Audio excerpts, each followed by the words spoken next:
My name is Professor Christopher Imumolen. I've just been introduced. My biography have just been read, and I saw a lot of people clapping. But it didn't. I never started like that.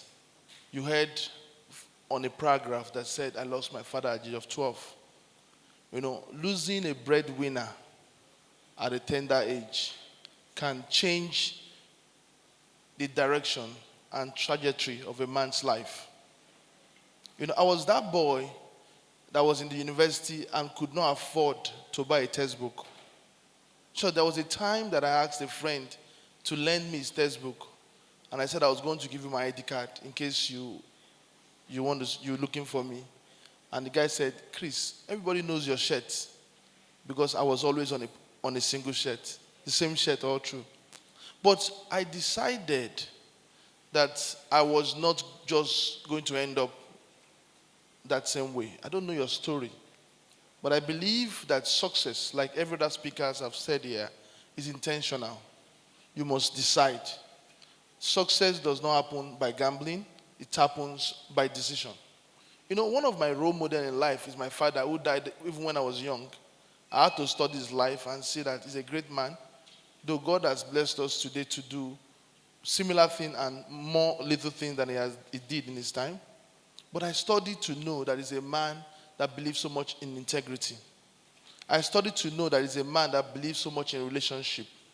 The level we have gotten to in life now, what we are looking for is no longer money, but relationship and trust.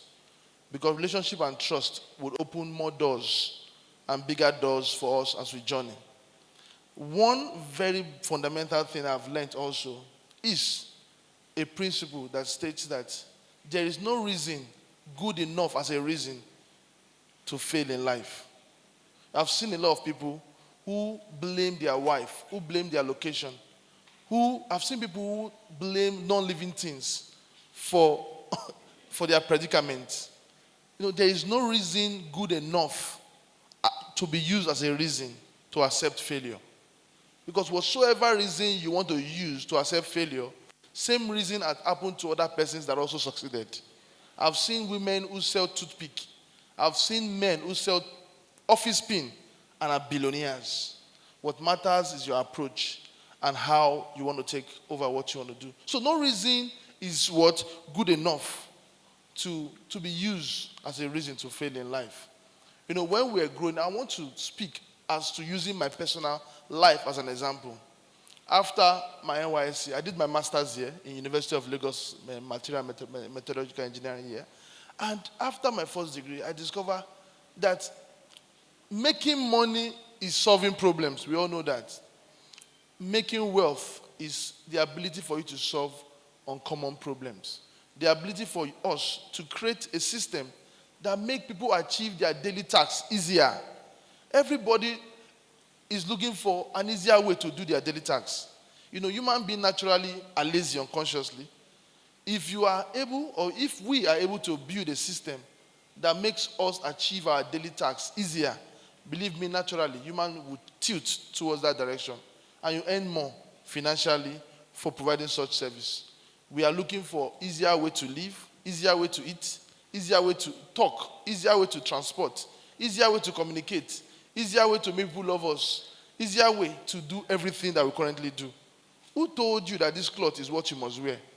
The CEO of big companies today have built industries, they've built research laboratory. What they do there is to rethink the way of life. There could be something better than the cloth we are wearing that we can wear, that can be easier. Nobody's thinking about that. There's somebody who is currently researching and building a system where apple can be manufactured from the lab, not grown from the tree. So you don't need to wait 6 months to harvest. In two weeks, you can have apple. You can start manufacturing chicken from the lab. I know many of you say, I'm not going to eat that chicken.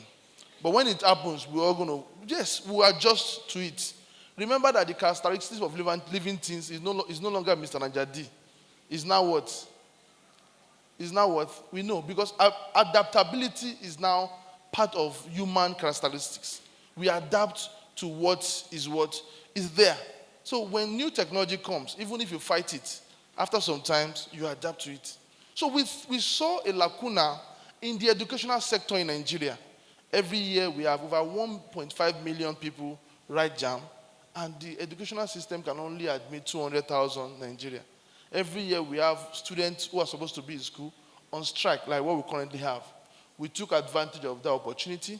We created the largest training institute in Africa, who today have centers all over Africa. And by the grace of God, you heard that I'm the only black person. Maybe there could be another, but I've not announced, who own 3 universities in 3 different continents. That came to be because we discovered an opportunity in the educational sector in Nigeria.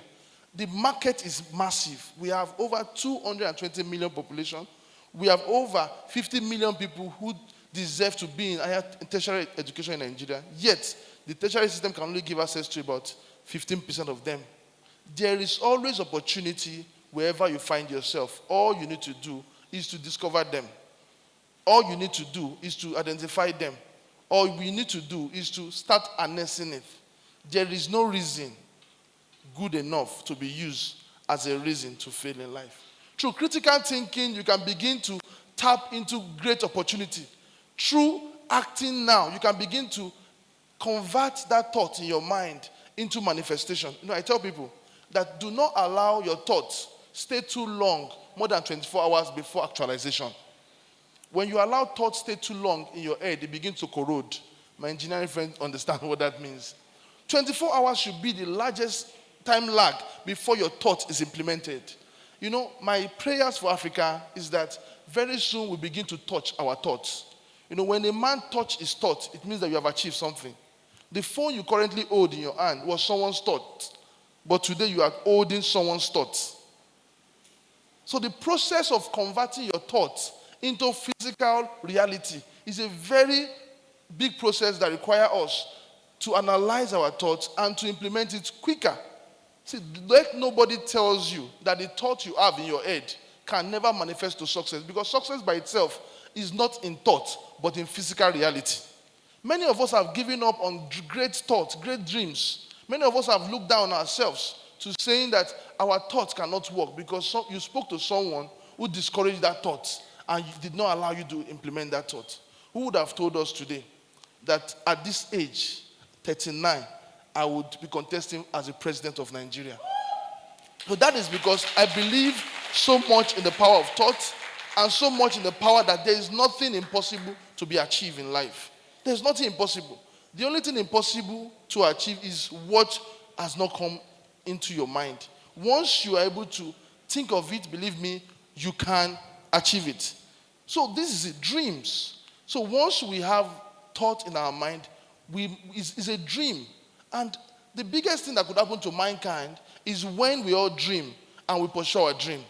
When you dream and you find a way to pursue your dream and you start achieving little success, what happens is that success radiates around you. And the success that radiates around you will start attracting other persons with similar minds. People who do not understand their dream will start joining you in actualizing your dream. Some persons will throw away their dream because they see a bigger dream in your dream. What you do that time is to make sure that your dream accommodates their dream. Because every man has a dream. See, the biggest motivation you can give to those that join you in actualizing your dream is to make sure that they can also achieve their dream in your dream, not money. Once you're able to design your dream in a way that those who work with you in actualizing your dream can also achieve their dream alongside, you have men stay with you longer in achieving that dream. Money does not satisfy people. We've seen people who earn millions, yet they leave. Once men can actualize their personal dream in your dream, believe me, they will be more loyal to that dream. So let us understand this. When men come together to making sure that your dream come to pass, what happens is that you are scaling up your dream and you are affecting more life. The more people you are able to impact in life, the more powerful you become. Power is different from wealth. Power is different from money. Power is the influence of people that is attracted to you. So once you start exhibiting the actualization of your dream, you start attracting men with similar minds. And what that means is that whatsoever it is you do. So this concept is one concept that can be used for any dream you have. Concept of duplication of your dream. And when you do that, you start having what is called business of plenty. You know, the business of plenty comes with huge profits, though it comes with high level of criticism. So when you start exhibiting business of plenty, it means that you have men who join you in actualizing that dream. See, I have this concept that you cannot become a billionaire if you don't have the effort of people contributing 90% to that dream. Your effort alone can never make you. That is my concept. You get to a level in the realm of wealth that people need to contribute more to that dream than yourself for you to get to that realm. No, you can become a millionaire just by yourself. You can become a billionaire in Naira just by 50% of your effort. But once you start operating in the level of Mark Zuckerberg, the level of great tech entrepreneurs in this world, you need just 1% of your effort and 99% of the effort of others. So that is it. And how do you achieve this? Make sure that your dream is designed in a way to ensure that every other person that joins you in actualizing that dream also achieve their personal dream. It's very key. So business of plenty. Great men all over the world are into the business of plenty. Check out the 10 most richest guys in the world. They're into the business of plenty. And we're in the era of tech where you can be seated here and you are communicating to millions of people all over the world. Business of plenty. Men who transform the world are men into the business of plenty. Check out all of them. They have communities of millions of people supporting their dream. Social medias of today's world do not produce content. What they have done is to produce a platform for people to come in and actualize their dream. So let's start thinking like that as African. What is your dream? The best way to actualize your dream is to create a platform for every other person to also achieve their dream in making you achieve your dream. I want that to become the lesson that we take home from here.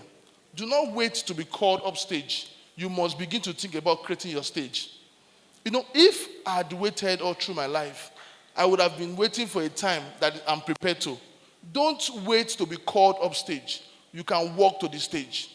We've had great evangelists all over the world who travel everywhere in the world. And many people said, oh, they have been invited to many parts of the world. No. Some of them also organize crusades for themselves and go there. But they create a perception to you that they are all over the world. Don't wait to be called up to the stage. Create your stage and walk to your stage. Yes, you can decide what happens around you. You can become the determinant of your success. You can control your environment. You have that power to do so. And don't give excuse. Every excuse should be seen as no excuse to achieve success. On a final note, I'm going to tell you this. There's a young guy that met a great man. And he told him, said, I want to become successful. Can you tell me how you became this successful? And the great man told him, truly you want to become successful? He said, yes. He said, meet me by the river bank by 7 a.m. By 7 a.m., the young guy was at the river bank. And the great man saw, he said, truly you want to be successful? He said, if you want to be successful, walk into the river with me. And the young guy walked with him. They got to a point in the water. The water have submerged the poor guy. And at that point, the rich guy forced his head into the water. No, the young guy was thinking, what must be happening? And after some minutes, he could not breathe as physician set in. And he knew that he needed to survive. He was trying to gasp for air, he could not. Then suddenly he fought himself terribly and he stood up from the water. And the poor guy said, why did you do that? Why did you submerge me into the river? He said, that desperation that you use in surviving is what you need to survive. You know, many of us sit too much in our comfort zone. We need to begin to see life and success as a personal ambition. As I stand here, I have never applied for a job in my life. I have never submitted my CV anywhere in my life. I design my stage and I walk to my stage. God bless you. Have a lovely day.